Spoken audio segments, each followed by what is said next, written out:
Hello and welcome to 20 Lore Pro. I'm SirAshtown and join with me today is Clara. How are you doing today, Clara? I'm doing amazing, thank you. We got to watch round 7 here just a little while ago, and we are here now in round 8 of Charlie's Collectible Show's Lorcana 10K, featuring our 20 Lore Pro Community Pro, as voted by you, the community, over on the 20 Lore Pros Discord.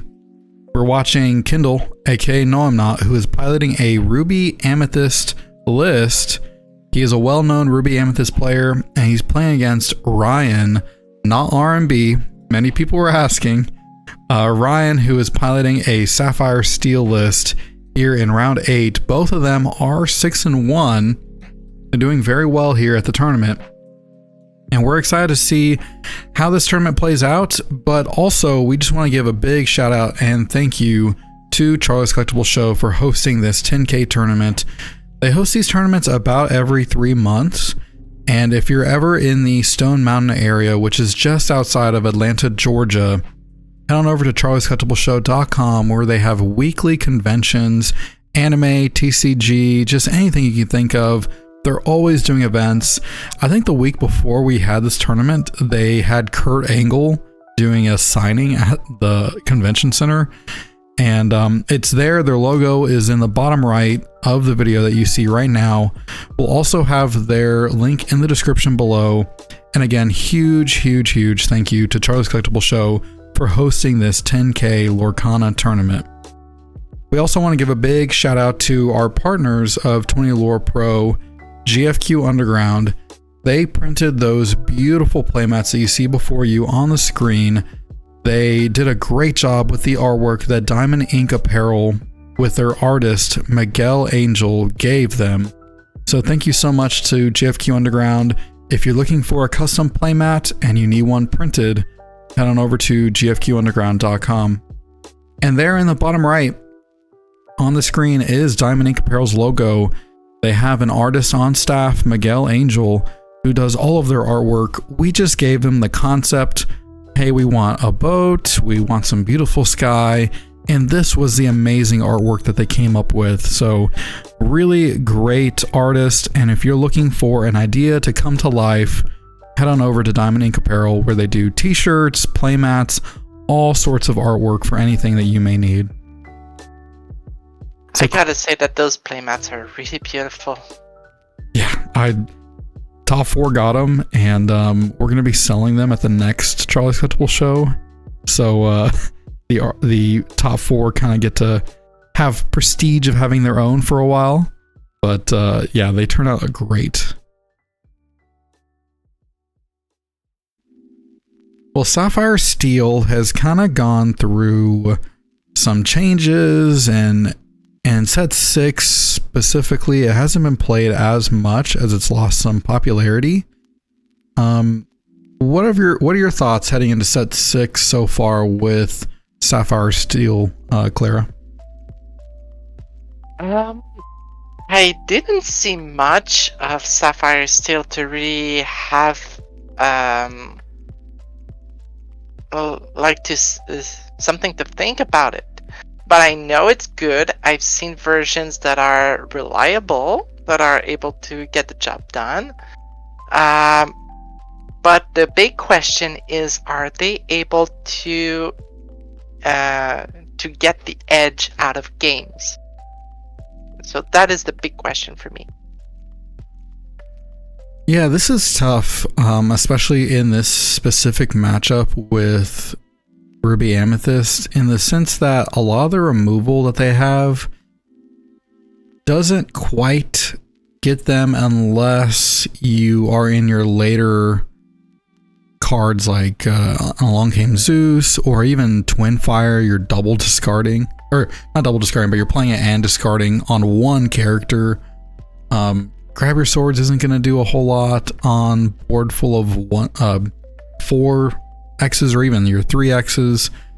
Tinkerbell doing 1 damage here is not a whole lot, so your removal isn't as potent against Ruby Amethyst. Yeah, especially if we talk about removing full health characters, yeah, it is not clean. Steel removal is not necessarily known to be clean cut. It gets the job done. As we can see it, then came along Zeus, really efficient to remove that genie. But yeah, again here we see Kendall discarding 5 cards, including Madame Medusa and the Be Prepared. That is definitely something you're happy to see when you force a wheel. Yeah, Cogsworth here, great singer for Whole New World. And he's got Ward, but he's also got Resist. Does he give himself Resist 1? No, it does not. Oh, it does not, but he's still got a 5 toughness. Yeah, doing that Whole New World, especially at that moment, I'm curious to know why exactly. Especially, probably will be removed. You want to remove the Cogsworth whenever you can, most of the time, because the advantage that he gives on board is phenomenal, especially with a SME that is exerted. It brings a 3/3 for 2 that gets damage at the end of every turn if exerted, to essentially a somewhat of a 3/4 with no drawbacks when you have a Cogsworth in play. So that is huge. We were talking about this card too before this match because I had never seen it before, but this Flintheart Glomgold, 4-drop 3/4 quest for 2. I was surprised too, honestly. It's like it's a good body, somewhat. That quest for 2 that is somewhat that pushes the lore count. But I think the main thing here is evasive on your turn. But then again, it's not clean against genies that have like 4 willpower. So you need that plus something else to get rid of a genie. So here again, it's not clean. Yeah, I'm trying to think of all the evasive characters that this Flintheart might want to get rid of at 3/4. I mean, I'm thinking of Pegasus maybe and the human Sisu, but outside of that, everything else would require you to have this card plus a steel removal to get it out in 1 turn. Yeah, exactly. The Elsa the genie that we see quite often right now, it is not original anymore. They survive that. So I'm still curious why you want to bring that. You're probably counting on the fact that Elsa and Genie will be challenging or getting some damage along the way. So here it is really interesting. I would be really happy to get the big Tinkerbell in play to clean the board. And even a grab your swords right here. I know it doesn't get rid of the Elsa necessarily, but it takes away 2. But you're right, the Tinkerbell would be great. Exactly. So on paper, Sapphire Steel removal is not clean. So that is a basic rule. However, in practice, it can change depending on what is the board state, and as it is right now, it could be so clean to put a Tinkerbell Giant Fairy right away. I got to dig 5 deep, so I can only imagine that he, if he wanted it, found it. But I don't think I see one in his hand. I see a Lucky Dime, a Tamatoa.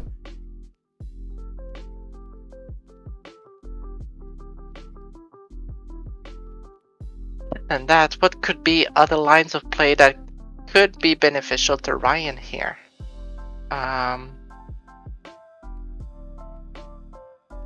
Okay, Tamatoa, it is interesting. Kendall is right now at 5 ink, going on 6.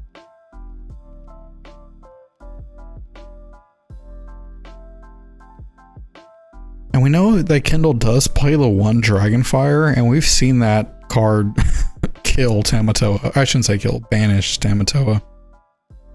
Yeah. That Dragonfire could magically appear and deal with that Tamatoa. I wonder, are we foreseeing that? I don't remember the game because I watched it already, but I don't recall it. I haven't. Maybe I did watch this game. I don't remember. Because I think we watched it live during the actual event. Okay, he's happened 6. Sorry, 5. Okay, that gets the job done somewhat. Yeah, this Sisu is pretty big based on Ryan's hand.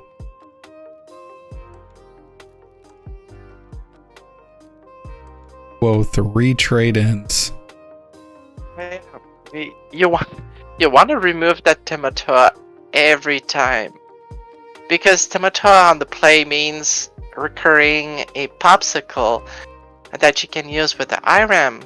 So with just that, it's 3 cards deep that you get into your deck, and you can do that every turn if it is not dealt with.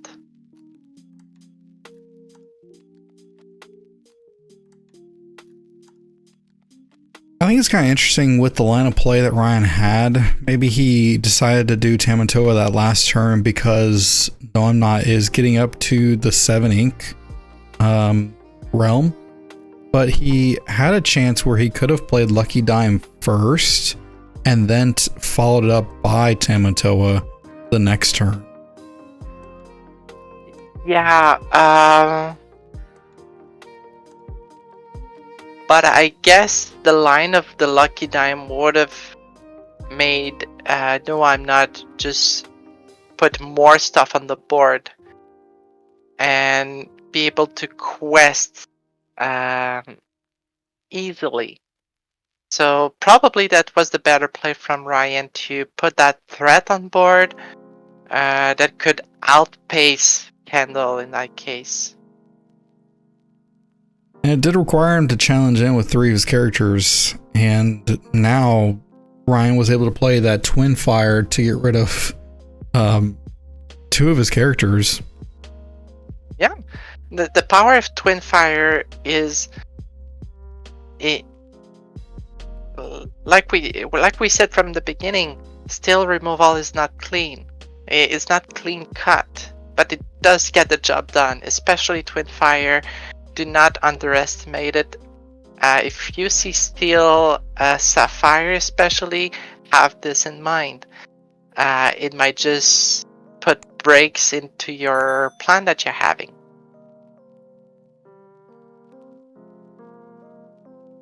And Ryan here is drawing a lot, so his odds of finding a card that he needs is there. It's just it can be hard when you're just top decking. Hopefully you can find maybe another whole new world, or keep drawing into these popsicles, get a vision, dig deep to try to get either an aerial or a Tamatoa. Even just 1 dime activation on one of those could be quite a bit of lore for him. Oh yeah, I would imagine Ariel is a 2-turn clock. Somewhat.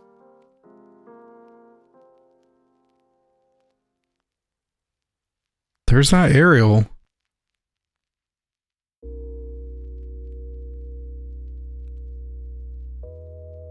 gaining 5 right away, and a potential 10 on the following turn. If we have another character in play, that would... Yeah, it's not necessarily 2-turn clock. We still have to wait at least 2 turns. Yeah, we'll see if Noimnot could find that Lady Tremaine. Because Ariel having Ward, it's going to require a Tremaine or a B prep if you really don't want this happening again.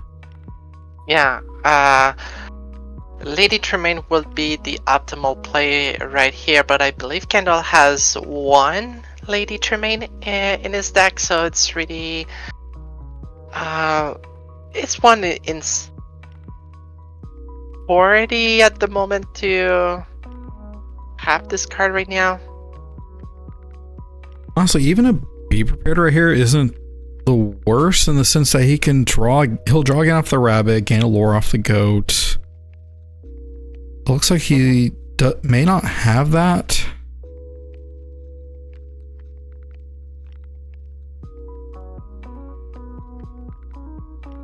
So he does have the ability. He drew again. So if he did draw a Tremaine, he could have inked and then played it. But A genie.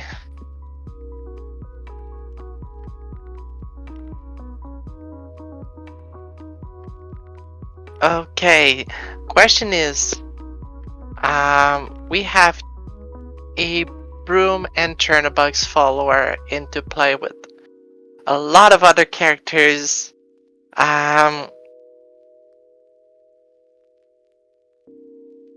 So I don't know what to make of it. Probably Kendall's plan is to maybe quest a lot next turn and probably get some card draw before just getting rid of everything.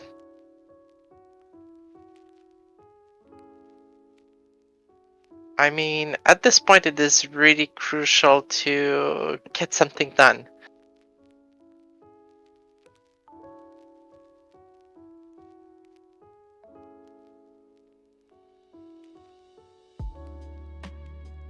so Noimnot had 7 represented on the board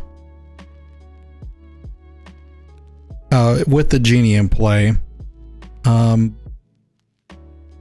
Brian decided to Hades that genie, and I almost wonder if Ryan could have held back the Hades, just quested with the Ariel, activated the dime, gone up by 10, if I'm not mistaken.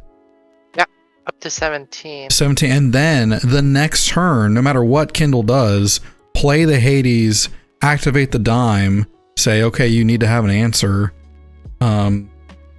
I just don't know, especially if the symbol would have survived. Oh yeah, that's for sure. Other than that, I don't... There's... Except for Tamatoa, that would have been instant win. I would have quested with the Ariel, that's for sure. Yes, especially I agree. if I had the Tamatoa in hand, like easy. So that tells me that Ryan does not have a Tamatoa in hand.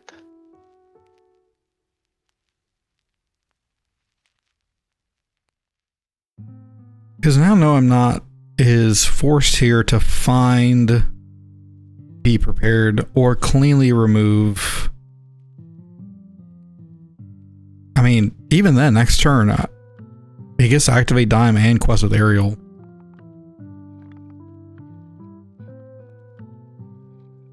Yes. So he's gonna have to find an answer for all, and looks like he found nothing out of all those draws. Wow. That's huge.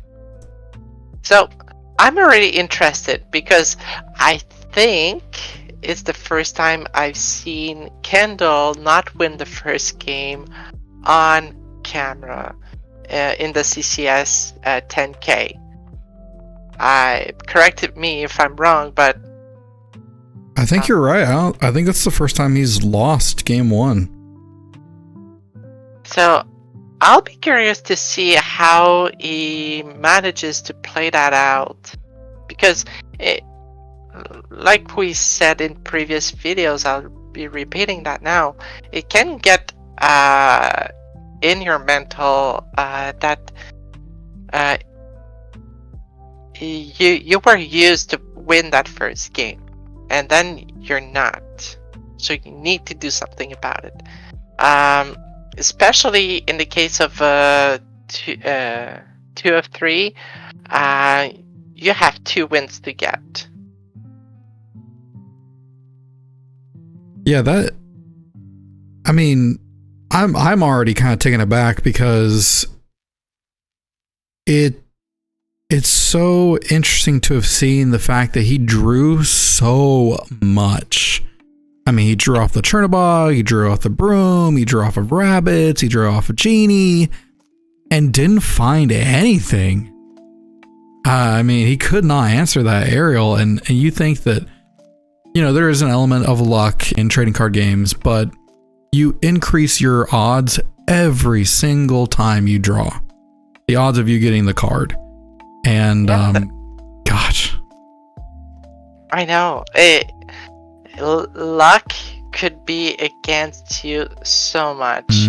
And if you really want to know the nitty-gritty of the math here is, I believe it uses like math from hypergeometric calculation with probability, so it's really geeky time. But it does not mean that if you draw like 30 cards in a game, that you're necessarily seeing that one card that you need, even if it is there 4 of in your deck. Because the 4 cards could be at the bottom of your deck, or discarded away already with the whole new world, so your chances get slimmer. So yeah, that math is telling you it's never 100% sure. That's true. And we did see the whole new world with the Cogsworth get rid of a Be Prepared out of Kindle's hands. So that means there was only 3 in the deck for him to be able to draw. So the odds are never 100%. They're just high. But like you're saying, Claire, that sometimes luck is just not on your side. Some days you're running really hot in a tournament and you draw the exact card every single time you need it. I mean, we've seen Kindle in previous rounds of this tournament draw the one of Dragonfire almost like he needed it, like it was meant to be.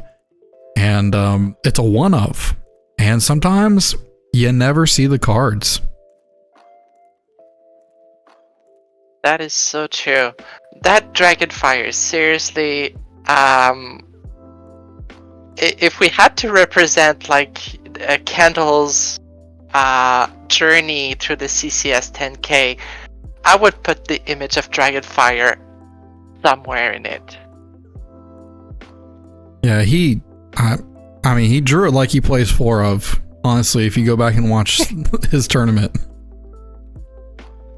it's impressive how often he needed a Dragonfire and he had it. Yeah, I would say, like, go to the viewers, just go watch back those videos if you didn't already, to see when that Dragonfire pops. So, little spoiler, that Dragonfire was used a lot, but we're not telling you when. You have to check that out. Well, here we are in game 2 with Ryan, 1 game over Kindle. He's gotten to play the Flavor Sham and a great target for Brawl. Chef's kiss.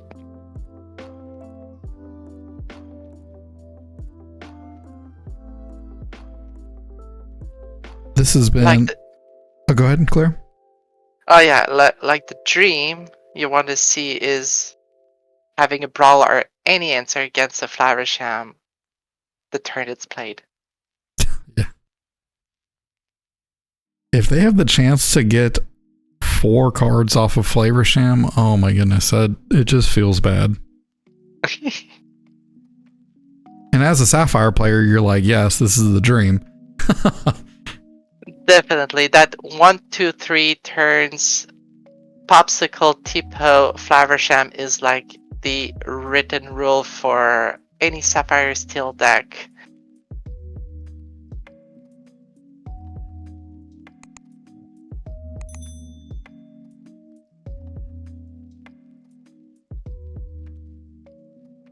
Now here's a card that we were talking about earlier. Would have had great timing. This giant Tinkerbell. Indeed. Tinkerbell is a force to be reckoned with. Because you don't want to quest like blindly when she's on board. Because even though she's dealing exactly 4 to a character, and if the character is banished, you deal 2 to another character. Most of the time it gets the job done, but maybe not exactly the way you want it, but you're probably getting rid of 2 characters every single time. Yeah, Tinkerbell is scary, especially with the more aggro lists where you're gonna get 2 for 1, and even like on the ETB, the Enter the Battlefield, get maybe even 1 or 2 characters from the 1 damage. But even here, it just makes questing, doing the math, that much more hard. Yeah, but Candle decides to just go for it. Like, questing with Genie is a no-brainer. Like, I would do that any other day. But Sisu, depending on the number of cards in Ryan's hand, could be like a mutual trade, or so it's kind of if you still want to challenge that Sisu. I almost couldn't imagine like a grab your swords here. That would just change this board state entirely. Not so much when you think about it. Thinking, even then, I would not commit so much more to the board as it is right now, because a Be Prepared could happen at any time. I would try to probably challenge Tinkerbell into Sisu and deal 2 damage elsewhere. Oh, interesting. Have a shift onto the other Tinkerbell. Okay, so that makes the math really easier for a grab your sword there.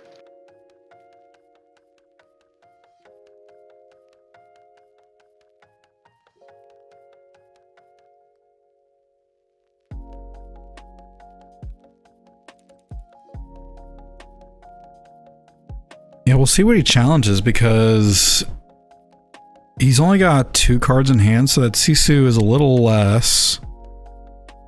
Sorry, 1 card in hand. So chose the Sisu and Genie.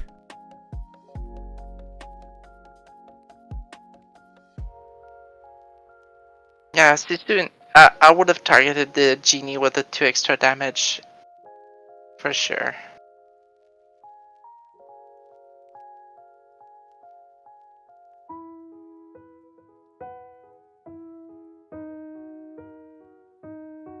Wow, and he quested in with the Cogsworth.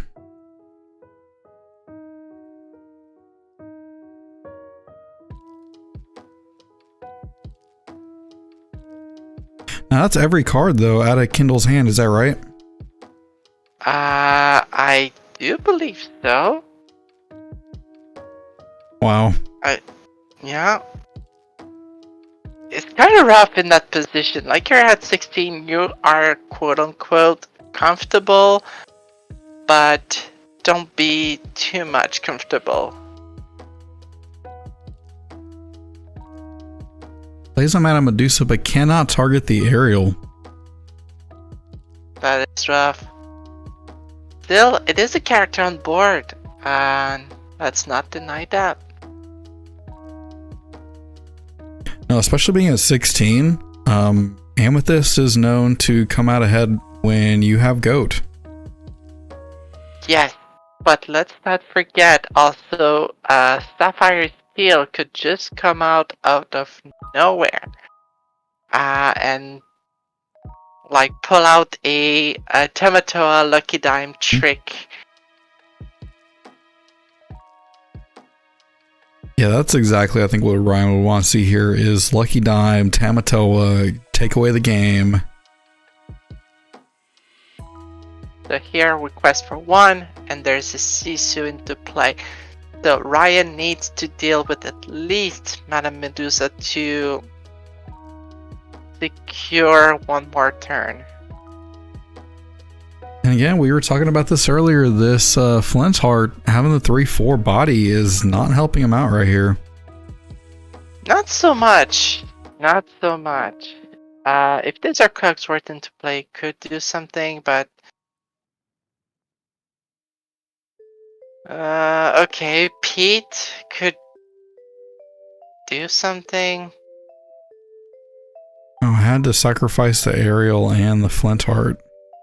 Yeah, you know it's not going so well. Oh, Dragonfire. Oh, couldn't play it because of the Pete. Oh.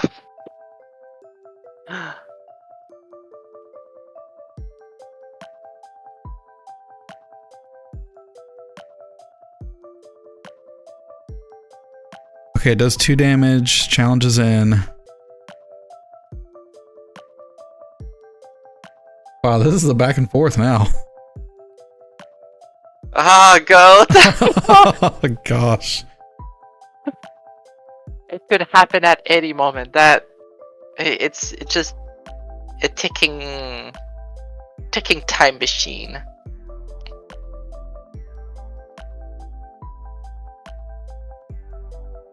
Wow, I think so. Looking back, Ryan, the turn that he shifted the big Tinkerbell, I think that was a turn where we saw him commit a lot to the board, and then Kindle had to then use up all of his resources, so his hand into the ink, and then play Be Prepared, so he had nothing in hand. I think that was very much the pivotal turn of the game here. What did you think about that shift Tinkerbell line?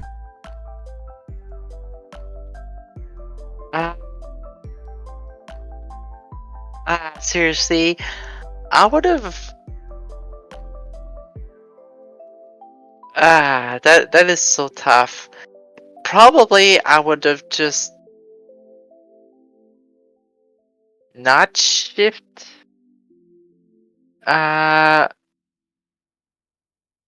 But then again, if the thing is, I understand why, and I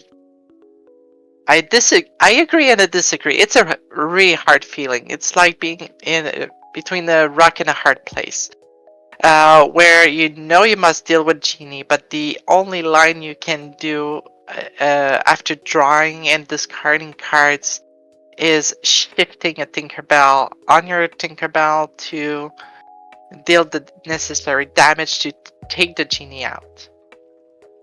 Because I'm not sure if Ryan had enough ink or inkable cards to do that line of play of just playing that extra Tinkerbell. In the best of worlds, probably a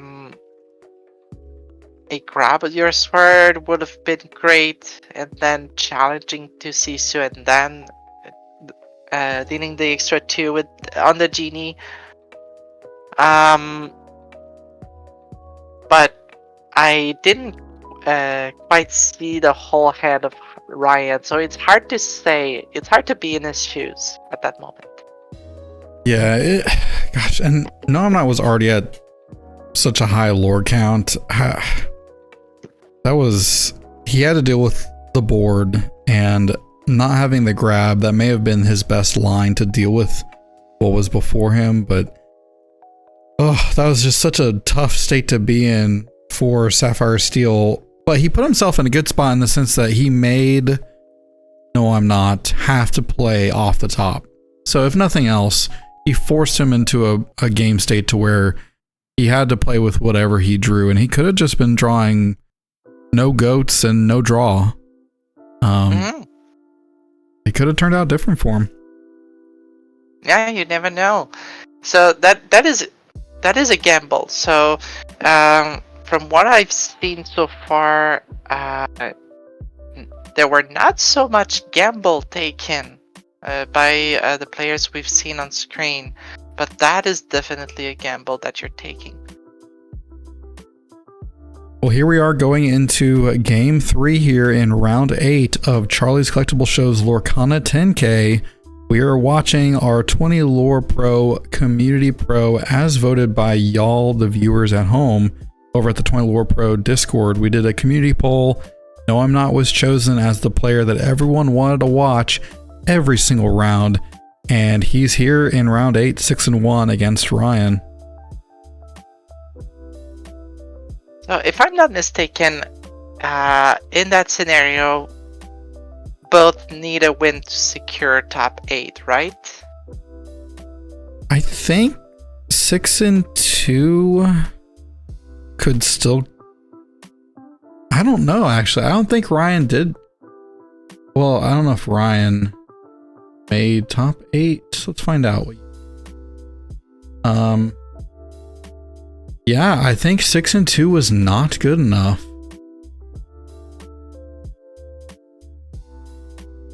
And probably 6-1-1 was like... there was potential to get kicked out of the bubble. So I understand the situation we are in right now. We must play that game out. Yeah, looking at the results for the top 8 from the tournament, it looks like 6-1-1 would not have been good enough. Even 6-1-1? No. Okay, let me look at it. Okay, I think 6-1-1, but maybe not 6-2. Okay, yeah. Yeah. I would have not... Yeah. I would have not tried my luck on a 6-1-1 then. Yeah, it was just tough because they cut to top 8. Having top 16 just has too much... takes too long to play on day 2 when they're already doing a 2K. And so that's why they cut to top 8 at Charlie's Collectible Show. But yeah, that's a tough position to be in. Yeah, that's huge when you think about it. Like 218 players and you have a top 8. That is the... You get the cream of the cream. Mm.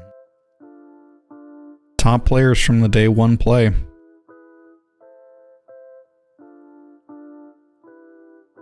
And Ryan, I mean, he was playing Sapphire Steel 6-1 so far into the tournament. I mean, he was really representing Sapphire Steel very well. That's for sure. And what beautiful plays we've seen from Ryan, but also from Kendall. That is a wonderful match to see. Like, we have standards opening on both ends to try to counter and get advantage of the board. So Ryan trying to negate as much as possible of the board presence that Kendall is trying to put there is essential in the ultimate plan of Sapphire Steel.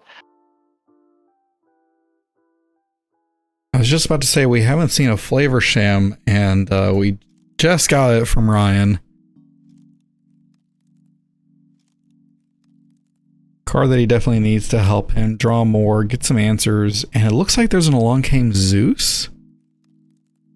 That is That is interesting. This is a clean answer for against the genie, that's for sure.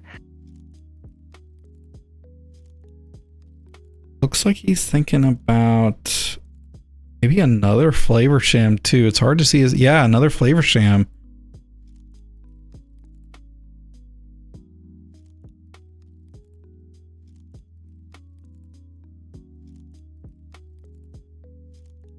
Decides not to play it. I'm sorry, he wouldn't have had the ability to play it. Yeah, that's the thing. Yeah, along came Zeus being at 4.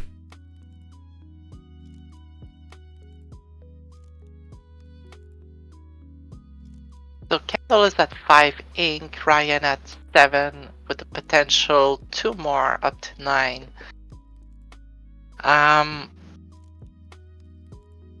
Right now, Kendall has the board advantage, quote unquote.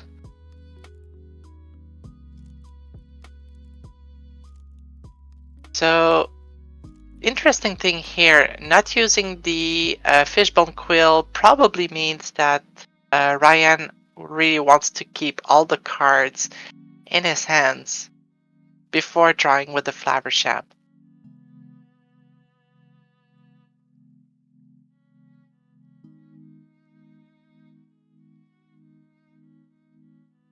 Wow, no, I'm not having that Mana Medusa to answer the flavor sham, not allowing the extra card draw for Ryan in either scenario. Yeah, once again, a brawl and a Mana Medusa, that hurts.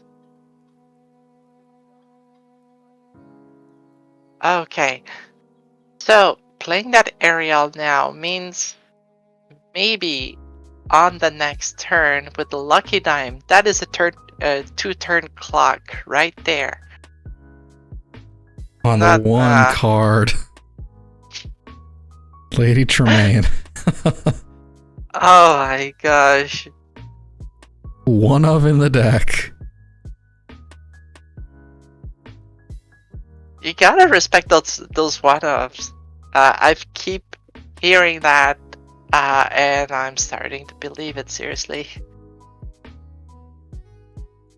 Again, when you're drawing so much, I mean, he probably did not have it, and if maybe he did or didn't, but he got to play a Friends on the other side to see 2 more cards in his deck, so that way if he didn't have it, he could try to find it.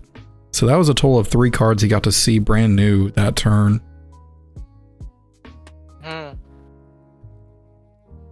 So, interesting thing here. Wow, a Sisu on an empty board.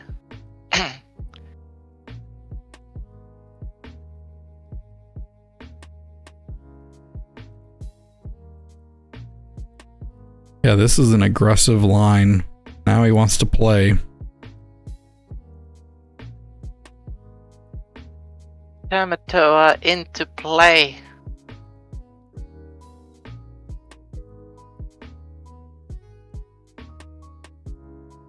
So inking a popsicle probably tells me that Ryan has cards in his hands that he really wants to keep. It looks like some Inkables too. Yeah, see, Twin Fire. Twin Fire could be really useful against... Well, could have been useful against that Sisu.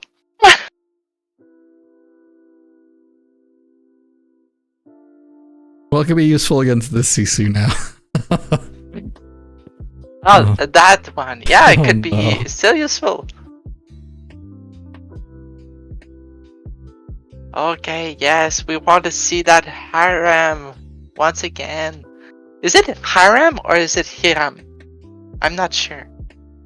I say harem, but you're right. It could be the way you're saying it. Yeah, it's the way we want, unless someone comes up to us and say, yes, it is this way. I need to watch the movies. That tells me that. Well, I like hearing different languages as well. say a card name, because was it Cogsworth is Big Ben in French? Yeah, it is. I love it. Here's no, I'm not going up to 11. That Flavor Sham's sticking around. That is good relief for Ryan, or maybe not. If you're comfortable seeing if Harem Flaversham still remain on the board, there's probably something going on. But then again, No I'm Not has like 2 cards in hand. I think he might just have the 1. I mean, but he is at 11.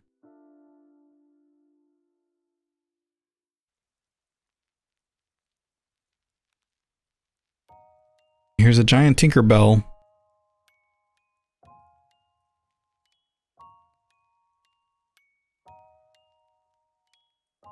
Yeah, it looks like he's just questing. He's just trying to get up there now.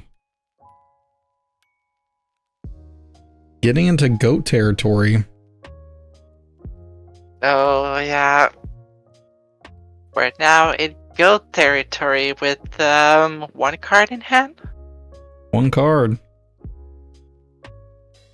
And be prepared right there is great. Yeah, it is. It is. Negating the opportunity of any Sapphire Steel deck to sting Whole New World is really backbreaking for them. So, ooh, playing a Lucky Dime.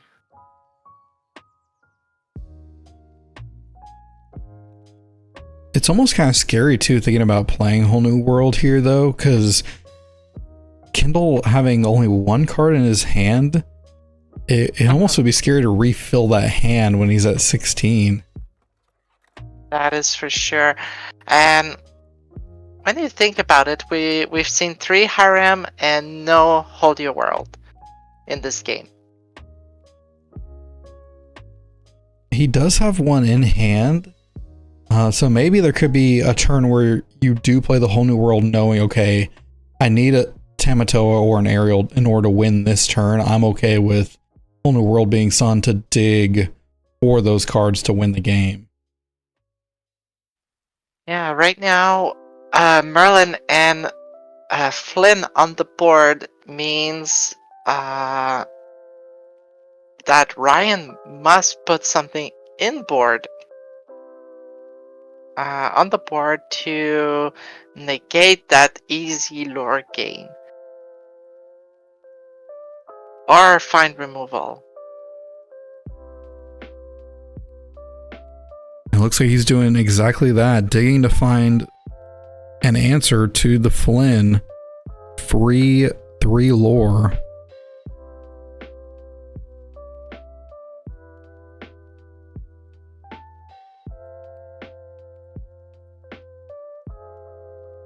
Tinkerbell in play. Probably Twin Fire. Okay, so this is as clean as we can get for removal for a steel deck.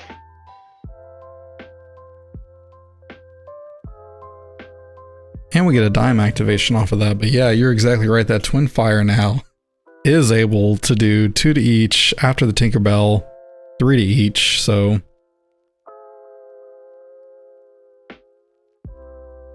having 2 characters on board is not necessarily secure anymore. You need more than that. But what can we do with 8 cards in hand and like 8 to potential 9 ink? I believe that a goat plus bounce would be like game right away.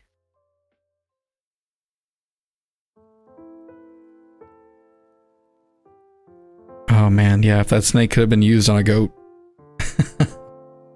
That tells me so much.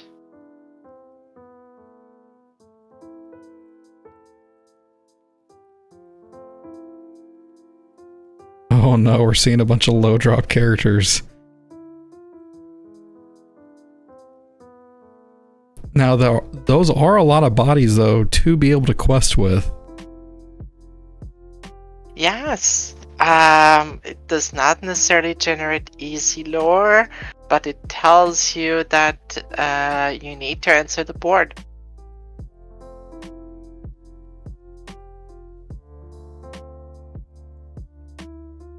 Yeah, Kindle is at least representing a board that you have to deal with. We know that Ryan has cards like Grab Your Swords. We've seen him shift Tinkerbell before in previous games, so he's got some lines to deal with several characters. Yeah, but shifting Tinkerbell is not enough.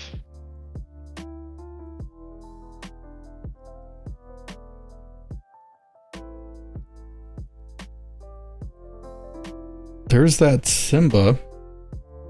Doesn't help us too much here. I guess Ruby Amethyst, it is not the best card you want to see. Coxworth. Like this Along Came Zeus is coming down.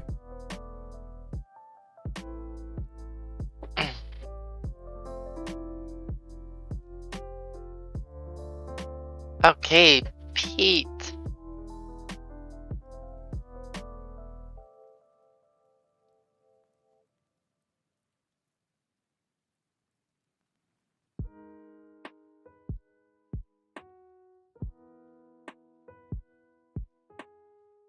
Okay, goat would be brutal here. Yeah, goat can't be prepared this turn or play Dragonfire. Big Sisu does not really do so much. Right now we are at 18. Yeah, okay. There you go, just updated it. It hurts me, like that hesitation and like just... Oh, there it is. He did find a goat.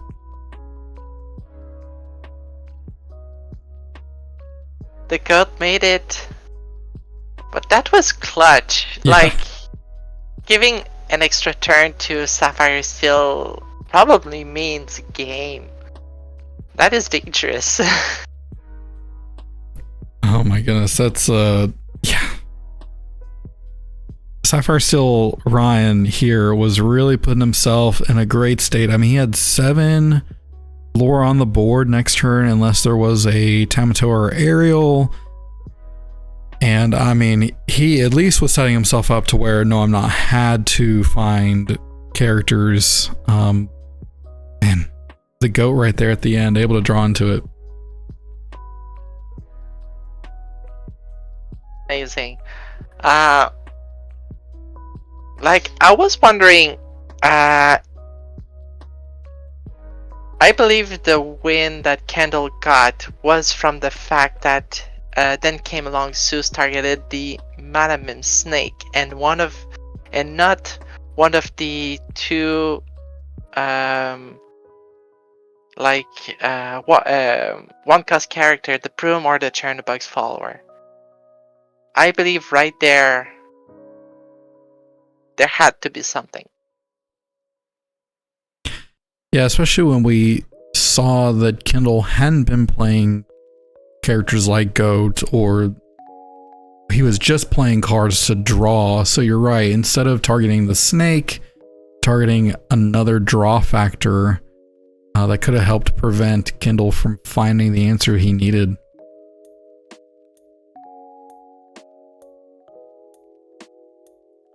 Well, that was round 8 here at Charlie's Collectible Show's Lorcana 10K. That was our 20 Lore Pro Community Pro, as chosen by the 20 Lore Pro community at the Discord during our community poll. We have top 8, which Kindle is qualified for, so he's going to be playing here in the top 8 in a little bit.